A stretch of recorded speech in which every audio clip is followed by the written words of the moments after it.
అప్పట్లో ఓ పార్టీ, మధ్యలో ఇంకో పార్టీ, ఆ తర్వాత మరో పార్టీ, ఇప్పుడు ఇంకొకసారి మళ్ళీ పాత పార్టీ. రాజకీయంగా అడుగులు ఎటువైపు పడ్డా వారి తీరులో మాత్రం మార్పు రాదా? మాటల తూటాలతో తమ వ్యవహార శైలితో ఎప్పుడూ పొలిటికల్ హాట్స్పాట్గా మారిపోవడమే టార్గెట్గా పెట్టుకుంటారా? ఏమో, ఇటీవల మరోసారి అలాంటి పరిస్థితులే కనిపిస్తున్నాయి. పోరుగల్లు కోటలో హస్తం పార్టీ అంతర్గత పోరు చూస్తుంటే అదే నిజమనిపిస్తోంది. ఇంతకీ అక్కడ ఏం జరుగుతోంది? వరంగల్ కాంగ్రెస్ లో వార్,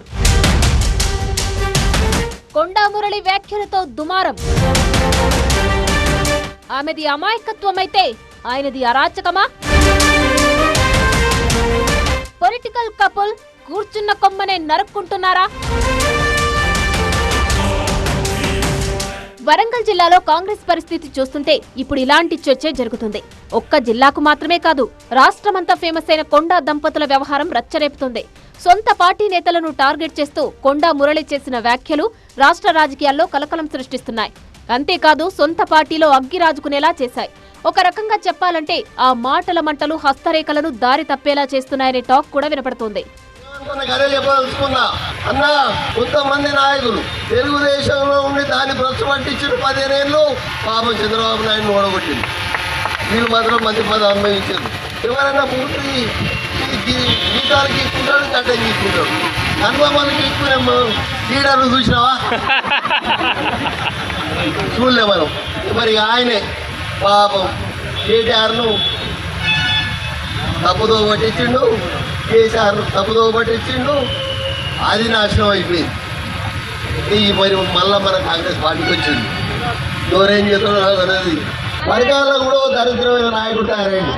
75 ఏళ్ళ ముసలోడు మన నాయకుడికి వచ్చిండు. 2 ఏళ్ళు అనుకున్నాడు, పాత మీద ఎక్కనే.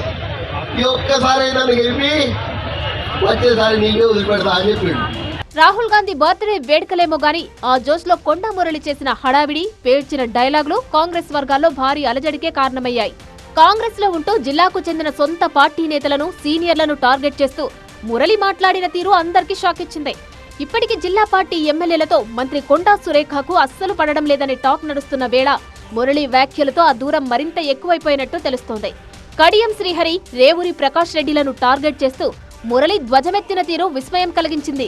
ఒకరేమో ఎన్కౌంటర్ స్పెషలిస్ట్, మరొకరేమో 75 ఏళ్ల దరిద్రుడు. ఇది కొండా మురళి విరుచుకుపడ్డ తీరు. ఆయన అంతటితో ఆగలేదు. సీఎం రేవంత్ రెడ్డి సామాజిక వర్గాన్ని సైతం టార్గెట్ చేస్తూ సంచలన వ్యాఖ్యలు చేశారు.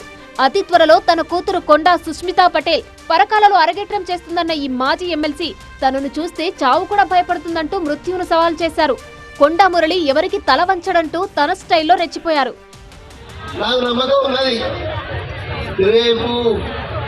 మీ కొండా సుష్మితా పటేల్ పరకాలకు ఈ 10 రోజుల్లో ఇప్పటికే కొండా దంపతులతో ఎడమొహం పెడమొహంగా ఉంటున్న జిల్లా కాంగ్రెస్ ఎమ్మెల్యేలు ఇప్పుడు ఒక్కటైపోయారు.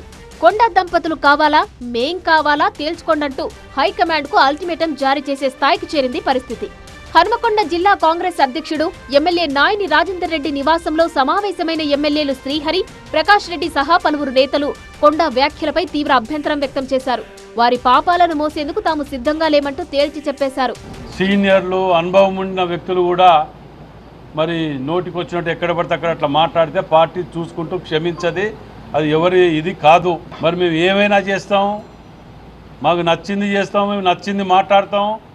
ఏమనంటే బీసీ కార్డు అడ్డం పెట్టుకుంటాం, లేకపోతే రెడ్డి కార్డు అడ్డం పెట్టుకుంటాం, లేకపోతే ఎస్సీ కార్డు అడ్డం పెట్టుకుంటాం అని అంటే ఈడ నడవదది. ఈడ కార్డ్స్ పనిచేయది. ఈడ అన్ని కులాల జాతిలో ఉన్నాం. ఈడ అంటే మీకు చేసిన పాపాలన్నీ కులాలు అడ్డం పెట్టుకుంటే పోతాయా? ఆ పద్ధతి మానుకోండి. ఎవరే కానీ పార్టీకి లోపడి ఉండాలి, పార్టీకి కట్టుబడి పనిచేయాలి. మీ కష్టం సుఖం ఏదైనా ఉంటే అధిష్టానం ఉంటుంది. మేము అధిష్టానాన్ని కూడా రిక్వెస్ట్ చేస్తున్నాం. మేము ఎక్కువ మోయదలుచుకోలే ఈ పాపాలని. మీరు కూడా ఆలోచన చెయ్యాలి. అధిష్టానాన్ని రిక్వెస్ట్ చేస్తున్నాం మేము. ఈ విషయం పీసీసీ దృష్టికి కూడా వెళ్లడంతో వ్యవహారం మరింత హీటెక్కింది. పరిశీలకుల బృందాన్ని కూడా పంపిన రాష్ట్ర నాయకత్వం పూర్వాపరాలు తెలుసుకుని తగిన నిర్ణయం తీసుకుంటామంటోంది. నేను అక్కడ డీసీసీ అధ్యక్షులకి, దాంతోపాటు మేము పంపినటువంటి అబ్జర్వర్స్కి సూచనలు ఇవ్వడం జరిగింది. కంప్లీట్ రిపోర్ట్తో రావాలని. 1-2 రోజుల్లో రిపోర్ట్ వచ్చిన తర్వాత దాన్ని స్పందిస్తాం. సంచలనాలకు కేరాఫ్ అయిన కొండా దంపతులది ఏళ్ల తరబడి ఇదే తీరు. వాళ్ళు రాజకీయంగా ఏం చేసినా బ్రేకింగే, ఏం మాట్లాడినా షేకింగే అన్నట్టుగా ఉంటుంది. తాము కూర్చున్న కొమ్మను తామే నరుక్కుంటున్నారనే అభిప్రాయము ఈ పొలిటికల్ కపుల్ పై ఉంది. ఉమ్మడి రాష్ట్రంలో వైఎస్ రాజశేఖర్ రెడ్డి కేబినెట్ లో మంత్రిగా పనిచేసిన కొండా సురేఖ ఆయన మరణం తర్వాత కాంగ్రెస్ హైకమాండ్ కు ఎదురు తిరిగారు. మంత్రి పదవిని వదులుకొని జై జగన్ అంటూ వైఎస్ఆర్సీపీలో చేరారు.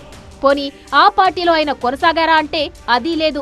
ఆ తర్వాత బీఆర్ఎస్ గూటికి చేరి మరోసారి ఎమ్మెల్యేగా గెలిచి నిలిచిన కొండా సురేఖ మంత్రి పదవి కోసం చాలా ప్రయత్నాలు చేసినా ఫలితం దక్కలేదు. ఆ తర్వాత 2018 ఎన్నికల్లో ఆమెకు టికెట్ ఇచ్చేందుకు కేసీఆర్ నిరాకరించడంతో మళ్లీ పాత పార్టీ కాంగ్రెస్ గూటికి చేరారు.